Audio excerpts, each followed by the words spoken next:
Salmo 138, verso 8.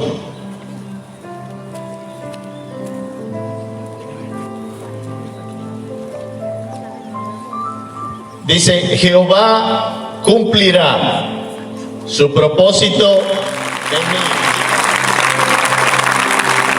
Me encanta ese versículo. Hoy traje una versión. Esta es la Biblia del sembrador, del semiador de Brasil. Me encanta la versión brasilera que dice: tú cumplirás. No se lo voy a leer en brasilero, tranquilo. Tú cumplirás todo lo que me prometiste. Dice: tu amor dura para siempre. Oh Señor Dios, no abandones el trabajo que en mí comenzaste. Propósito. Diga: yo soy un propósito viviente. Usted ha sido marcado por Dios. Ese es el tema de hoy. Propósito viviente, marcado por Dios. Durante muchos años, en mis inicios, no sabía qué hacer en los caminos del Señor. Había sido llamado, había recibido promesas que todavía no veía cumplidas, porque nosotros queremos que Dios acelere los tiempos de una manera sobrenatural, y cuando Él está soltando la promesa ya queremos que se nos cumpla. Ya, Señor, yo la quiero ver ahorita. Y es así. Hay promesas que se cumplan de manera inmediata, hay otras que llevan un tiempo, llevan un proceso.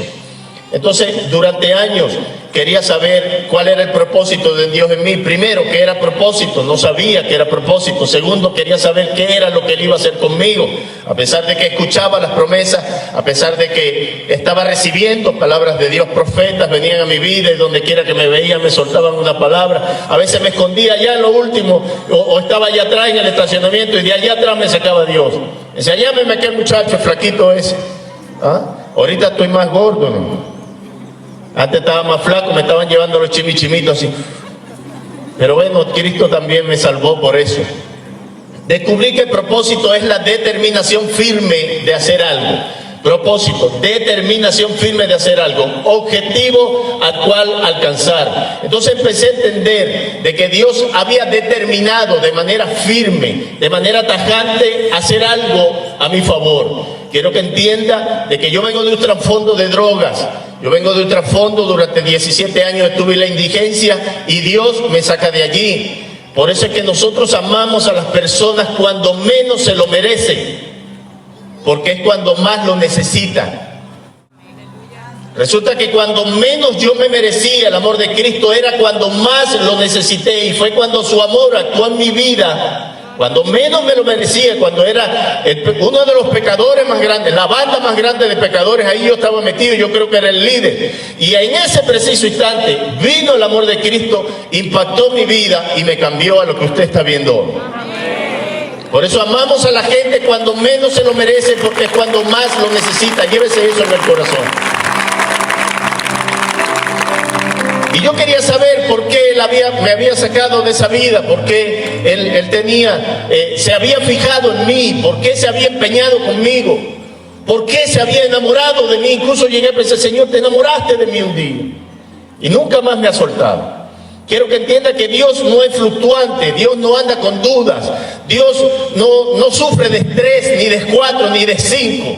Dios no tiene ese tipo de cosas. Dios no anda desesperado por cuánto sube el dólar o baja el dólar. Dios no tiene ese tipo de preocupación. Dios no voltea cada rato las veces que usted ora y dice: mire, revísame allí a ver si tengo algo que darle a mis hijos. No sé, es que el dólar subió a las 9 de la mañana. O no sé qué darles porque es que no tengo.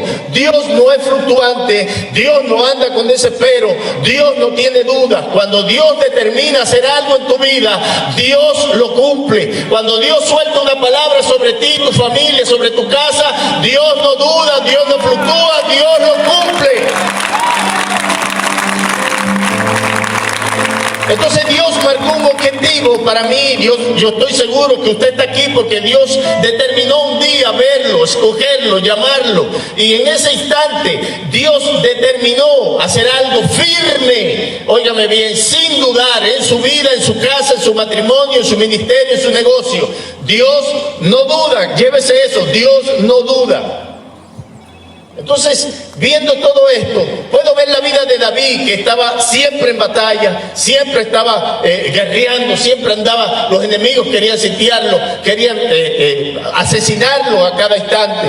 Y yo no veo, yo a veces quiero dejar volar mi imaginación y quiero pensar que David, yo no sé usted, pero David en medio de una guerra y volaban flechas y volaban bolas de fuego y volaban cabezas y brazos y por donde quiera había uno, pero en ese instante a David le provocó adorar a Dios. En medio de un conflicto donde todo el mundo se estaba cayéndose a cuchillazos y le cortaban el brazo al otro y caía sangre por donde quiera, y David dice: ya va, acérqueme ahí rapidito, que es que me vino una revelación y tengo ganas de adorar a Dios. En medio de una guerra, imagínese eso, un montón de sangre, le cayó una cabeza y David adorando al rey.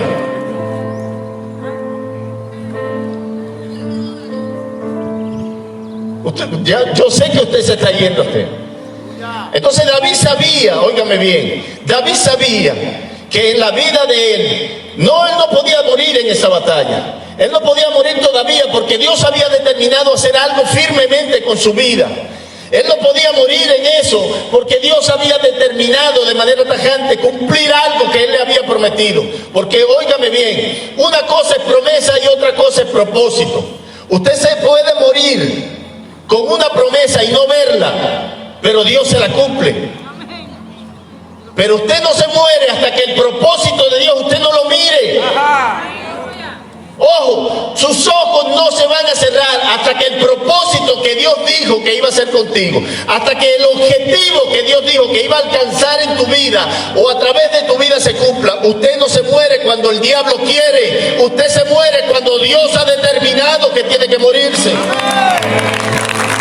Miren, las personas que están marcadas por Dios, aquellos que fueron sellados por Dios para un propósito eterno, no mueren cuando el diablo le da la gana. Si no, pregúntenle a Moisés, al mismo David. Moisés no lo mató ni Faraón, ni el Mar Rojo, ni siquiera el río.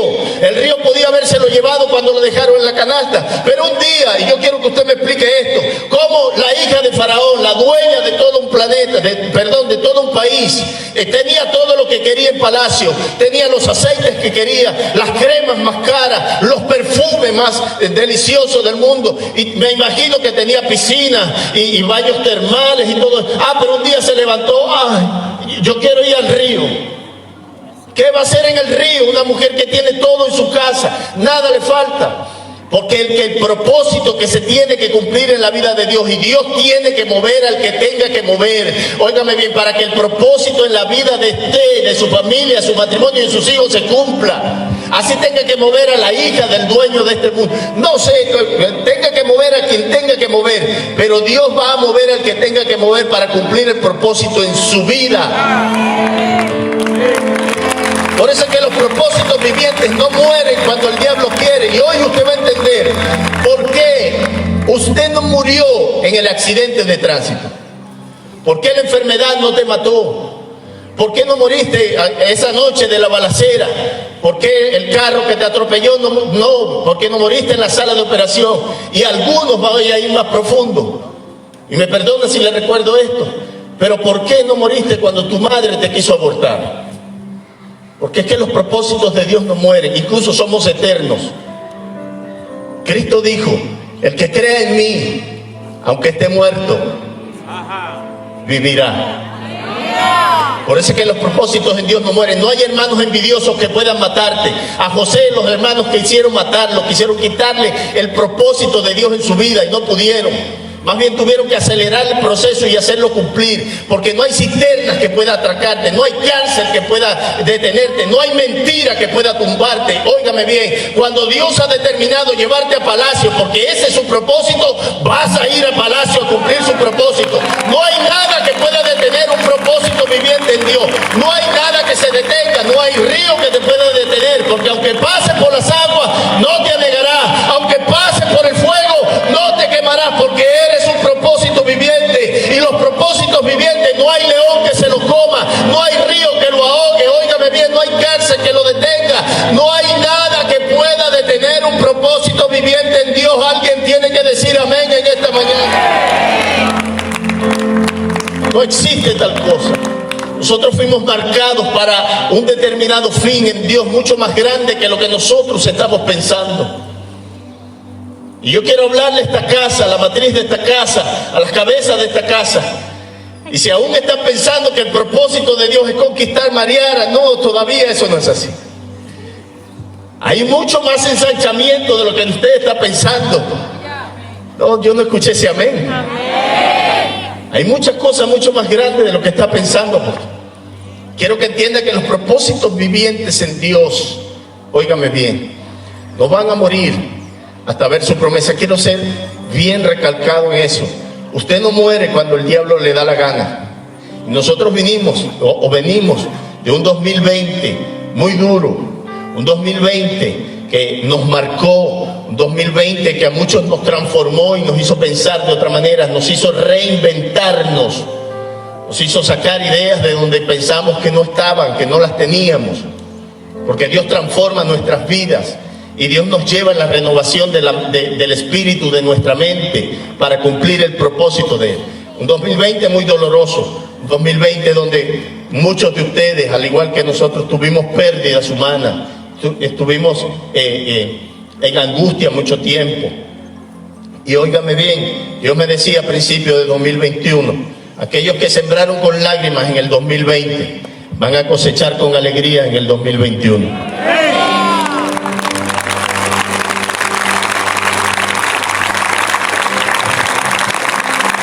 David era un propósito viviente. Y hay algo que me cautivó mucho, fue cuando él le dice al final, dice: Señor, no desampares la obra de tus manos. Y yo me preguntaba a qué se refería David con esto. Y entendí que en el Génesis, cuando Dios va a hacer el mundo y va a ordenarlo y va a llenarlo porque estaba vacío y desordenado, y cuando Dios quiere hacer eso, dice: hágase la luz. Y fue la luz, porque todo lo que hizo, lo hizo con la palabra, por la palabra, ¿cierto? Todo lo que Dios iba a hacer, todo lo que Dios iba a crear, lo hizo por medio de la palabra. Pero hubo un momento que cuando Dios iba a hacerlo a usted, o iba a hacerme a mí en la figura de hombre y de mujer en la creación, se habló a sí mismo. Él estuvo hablándole a las cosas y Él estuvo hablándole al planeta, pero cuando iba a formar al hombre y a la mujer, se habló a sí mismo y dijo: hagamos al hombre a nuestra imagen, conforme a nuestra semejanza. Y lo único que Dios pudo tocar y quiso tocar fue al hombre, formándolo con sus manos, con el barro de sus manos. Es ahí la importancia, porque el salmista dice: ¿qué es el hombre para que lo visites, o el hijo del hombre para que te acuerdes de él? Lo hiciste poco menor que los ángeles, pero lo pusiste por el estrado, por encima de toda la creación. Es ahí la importancia que usted tiene para Dios. Cuando usted ha sido marcado por algo eterno, nadie puede hacerle frente. David entendía que él no podía morir, y Dios le dio una promesa a él y muchos hombres, le dijo: cuando vengan por un camino contra ti, por 7 caminos van a huir delante de ti. Y si quieres más, le dijo, a tu mano derecha van a caer 1000 enemigos. Y si quieres un poquito más, a tu mano izquierda van a caer 10.000 enemigos. ¿Cuántos alaban a Dios por eso? No hay ejército que acampe en contra tuya. Entiende eso. Los propósitos eternos en Dios no tienen rival. Y usted piensa: no, pero es que el diablo... no, hombre, no piense en eso. Dios es omnipresente, omnisciente y omnipotente. ¿Cuántos lo creen? Voy a hablar de la omnipresencia de Dios. Él está en todas partes al mismo tiempo, ¿sí o no? Él puede estar en China y puede estar acá en el IN al mismo tiempo, ahora mismo. Él puede hacer eso, pero Satanás no puede hacer eso. Satanás tiene que estar en un lugar y en un tiempo. Y descubrí, haciendo mi tarea, que había más de 7.000 millones de habitantes, 7.000 millones de habitantes sobre el planeta Tierra.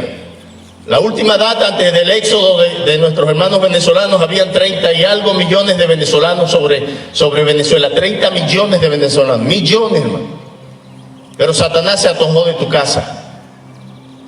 Él no pudo antojarse de otra, sino de la tuya. Él quería bailar joropo en tu casa, bailar salsa los viernes y los sábados.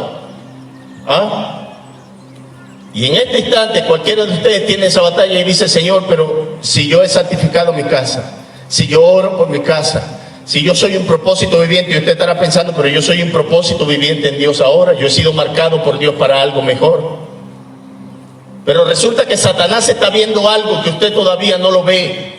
Por eso es que ataca tu casa, por eso es que no permite reuniones familiares en tu casa, Óyeme bien, porque si Él deja que lo que se levante en tu casa se despierte y empiece a activarse eso en tu casa, óyeme bien, eso le va a hacer efecto en las tinieblas y va a pisar.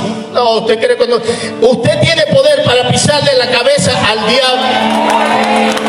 Por eso es que Él anda rondando tu casa como león rugiente para ver a quién devorar, porque hay un propósito viviente en tu casa que todavía no ha despertado, y en ese instante que ese propósito viviente se levante, quiero que entienda que Él trae un poder. Él viene redimido, Él viene con la sangre, Él viene ungido con el Espíritu de Dios para cumplir lo que Dios dijo que tenía que cumplir. Yo quiero que usted, el que tiene más cerquita, le dice: en mi casa hay profetas, en mi casa yo tengo pastores, en mi casa yo tengo líderes, y Satanás no quiere que se levanten, pero ellos son un propósito viviente para Dios, y lo que Dios dijo de ellos, Dios lo va a cumplir. Lo que Dios determinó para ellos, Dios lo va a hacer. Lo que Dios dijo, Dios lo hace. Dios no es hombre para mentir, ni hijo de hombre para arrepentirse. Por eso la importancia de las casas. Por eso cada casa ha sido marcada por Dios para hacer un propósito eterno en esta vida. Usted está marcado por Dios para cumplir un objetivo en Dios. Obededón ni siquiera sabía que su casa había sido marcada para hacer un propósito en Dios. Y el arca, usted sabe la historia, el arca la movieron en todos lados, y donde llegaba el arca maldecía a los que lo tenía allí. Le daba úlceras, le daba enfermedades y había muerte. Pero había una casa que estaba marcada para recibir la presencia de Dios. Había una casa que estaba determinada a cumplir el propósito que Dios tenía con su propia presencia. Y le llega a la casa a Obededón, le llevan el arca. Y cuando entra, la Biblia dice que la casa de Obed-Edom estuvo en bendición, bendecida 3 meses. Ese fue el tiempo hasta que el rey David se enteró de que el arca estaba en la casa de Obed-Edom y de que había que traerla nuevamente a Jerusalén. Pero mientras estuvo allí, esa casa cumplió el propósito que Dios había determinado para la casa de Obed-Edom. Si en tu casa está la presencia de Dios, si en tu casa has metido el arca de Dios, recuerda que la bendición te perseguirá, pero lo mejor de todo es que te va a alcanzar. Si usted todavía no tiene en su casa, óigame bien, el arca de Dios, acérquese a su líder rápido: yo quiero un arca en mi casa, yo necesito que metan el arca en mi casa, yo necesito que usted traiga el arca a mi casa, porque yo también quiero ser bendecido. Mi casa también fue marcada para que el propósito de Dios se cumpliera en mi vida. Si su casa todavía no ha sido marcada, pues diga: yo quiero una casa, yo quiero que Dios me marque mi casa, yo quiero ser un propósito eterno en las manos de Dios. ¿Cuántos alaban a Dios por eso? Aleluya. Denle un aplauso a Jesús. Este es un propósito viviente. Nadie puede detenerlo. Estaba Jesús con los apóstoles reunidos, y llegó un momento en que Él le dice: váyanse ustedes de adelante, que yo los sigo ahorita. Móntense en esa barca y denle mar adentro. Yo me imagino a los apóstoles viéndose los unos a los otros. Y bueno, pero ¿qué? Aquí no hay más bote, aquí no hay más yola, como dicen allá en Dominicana, tú te vas en yola. Aquí no hay más yola, aquí no hay más bote. Le dijo: dale. Y de repente le llegó, en medio de una tormenta, caminando. Por supuesto, usted sabe la historia. Pedro le dice: Señor, ¿eres tú? Sí, manda que yo vaya a ti. Y él se bajó, dile: vente. Y él caminó sobre las aguas. Dice que mientras él andaba sobre las aguas, estaba caminando sobre las aguas. Miró los fuertes vientos y los mares y todo eso. Y yo sé que de repente usted está junto a personas, no acá, porque yo estoy hablando a las personas de fe. Y entonces, pero usted anda con gente que lo único que mira son sus caídas, son sus tropiezos. Porque déjeme imaginarme otra vez lo que sucedió en ese tiempo del mar y la tormenta. Porque cuando Jesús carga a Pedro y lo sube a la barca, yo me imagino a los que estaban allá, que estaban temblando, que estaban temerosos dentro de la barca. A lo mejor antes le dijeron: Pedro, tú eres loco, no te vayas. No, pero es el Señor, Él me dijo que yo fuera. No, Pedro, no te lances. No te lances, Pedro, tú no estás viendo la tormenta. No, pero el Señor, tú no estás viendo que está caminando sobre las aguas. Si Él lo hace, yo también. Porque cosas mayores haríamos de las que Él hizo. Él lo dijo. No vaya a caminar sobre las aguas, quédese quieto. Y Él se bajó y empezó a caminar. Y después se hundió. Y el Señor lo rescata y lo sube a la barca. Yo me imagino después que estaba ahí expuesto. Viste, Pedro, yo te lo dije. Que no te bajaras porque te ibas a ahogar, te ibas a hundir. Ese es el Señor que puede caminar, pero tú no, porque la gente lo que va a estar pendiente y lo único que te va a hacer, lo único que te va a recalcar la gente es tu caída, en el momento que fallaste, en el momento que cometiste el error, pero ellos no se dan cuenta que tú caminaste sobre las aguas. Ahí es donde Pedro le dice, pero ustedes vieron que yo me caí, ustedes vieron que yo tropecé, ustedes vieron que sucedió y cometí un error, está bien, pero ¿cuántos de ustedes vieron que yo caminé sobre lo imposible? Que yo andaba caminando en paz en medio de la tormenta, que yo di paso porque mi mirada estaba puesta en Cristo y a mí no me importaba más nada. Está bien, tiene razón, yo me caí, cometí un error porque empecé a ver los problemas, comencé a ver las tormentas y quité mi mirada de Jesús, pero ¿cuántos de ustedes se dieron cuenta que yo caminé sobre las aguas? Yo estaba en paz en medio de la tormenta. Yo vine a decirle a alguien en esta mañana, camina en paz en medio de tormenta, porque aquel que te llamó te prometió que iba a cumplir su objetivo en ti, en tu familia, en tu casa, en tu negocio, y todo lo que Él promete, Él lo cumple. Todo lo que Él dice, Él lo hace. Todo. Vamos, levanta tu alabanza, dale un aplauso a Jesús más fuerte. Aleluya, póngase de pie.